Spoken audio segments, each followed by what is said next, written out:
Hello, hello. Welcome to the basement. Oh, David Bradley, somewhat here. Oh, I have been poking around. Haven't been down here for a while. I had a biopsy done and it's all fine, but the place where they cut me is infected. I have to go for wound care and, pain, suffering, agony, misery, etc., etc., etc. So, trying to get caught up on things. Anyway, I did find some things down here. I'll see what I will do with them. Oh, before I get into that, my grandfather taught auto mechanics at Danforth Tech from 1930 to 1962, so through the war years and everything. Anyway, I just found in a box his stapler, and the reason it is marked is likely because in schools where things are around and on desks things go missing. And so everybody marks everything. There's his initials and his last name, Andrew Clendening Bradley. And I would suspect that for a vast number of years, this probably sat on his desk at Danforth Tech. Now it's funny, there's a way to switch this, I'm sure. Anyway, if I look at the way, there are two settings on this stapler, kind of for going in and going out. I'm not sure what the going out is for, but that's what it seems to be set on. I seem to remember there is a way, maybe, if I take a screwdriver that I don't have handy and undo this, that I could switch this outward. Because what it does now, I guess there was something or other. Anyway, it doesn't do the staple together. It does it in one thing across.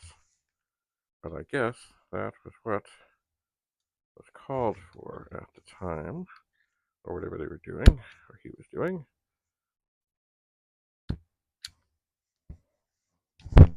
So, anyway, I found them in a box, or this in a box. Ta-da-ta-da. I did. And there were other things, of course, in the box. For example, here, something fell. I don't know what fell, but something fell. The backside doesn't look great, but if you think about the way they built these things, this is an old hubcap. It's an old Chrysler hubcap. And if you really look at it, see, it's rusty here. This part in the front doesn't look so bad, but what they've done is this other pretty part just goes around the edge and gets folded over to the, I guess, the base. Does it have the same stuff? I don't know. It has some sort of pattern inside. There it is, vintage Chrysler. Now, was this also something from Danforth Technical School from years ago? I don't know. Did he have a car that was a Chrysler? I don't know. Because my dad is not around to tell me such things. Here is another one. Also ugly on the back, but fairly pretty on the front. It's a Dodge. It is. And this one, pretty front. I'm not sure if it's good to clean them or leave the patina. Looks like this had sort of reddy orangey letters inside. And you see, it used to be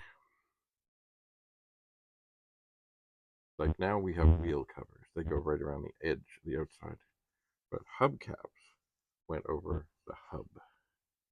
And it was made that if you put them in place and hit them in place, that there were things on the wheel where they would stick. This one is ugly inside and pretty ugly here too. But boy, that, talk about patina. That has patina. And it too is a Dodge, and it's got,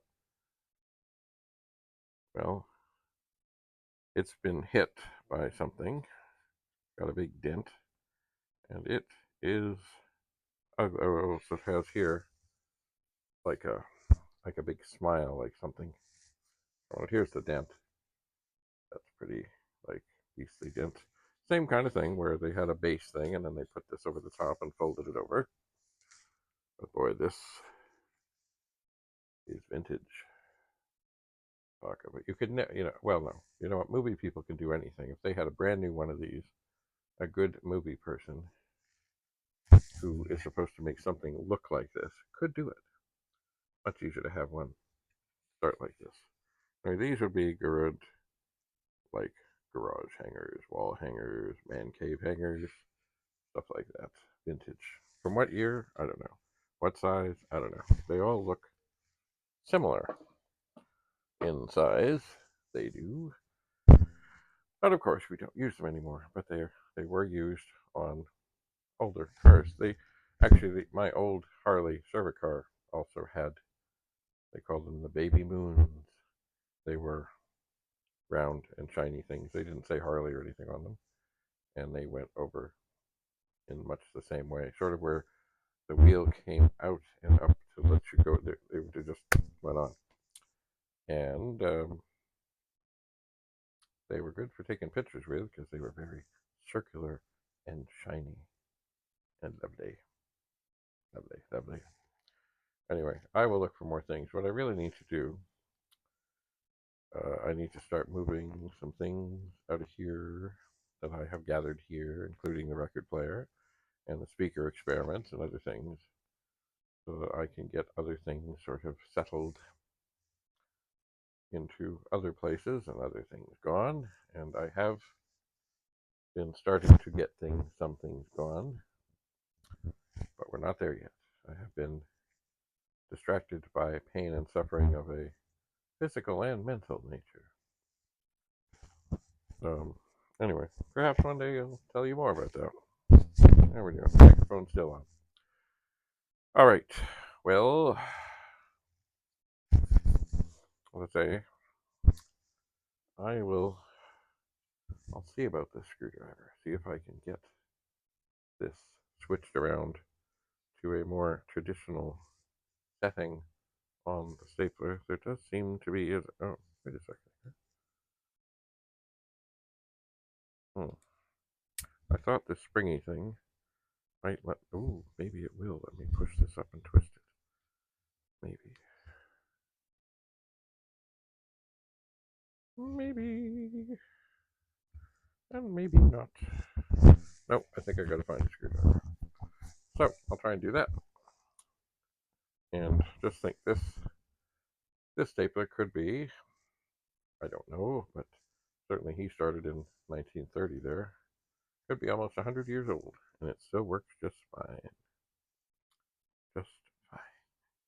But I suppose I would have to do research and find out about when such things were this model. I can't quite make out. If I had reading glasses here, I could tell you who made it. Maybe you can see who made it on the front there.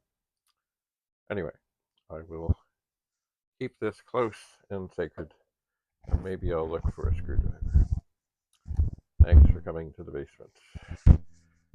Oh, have a lovely, lovely, lovely day. Until we meet again. Bye for now.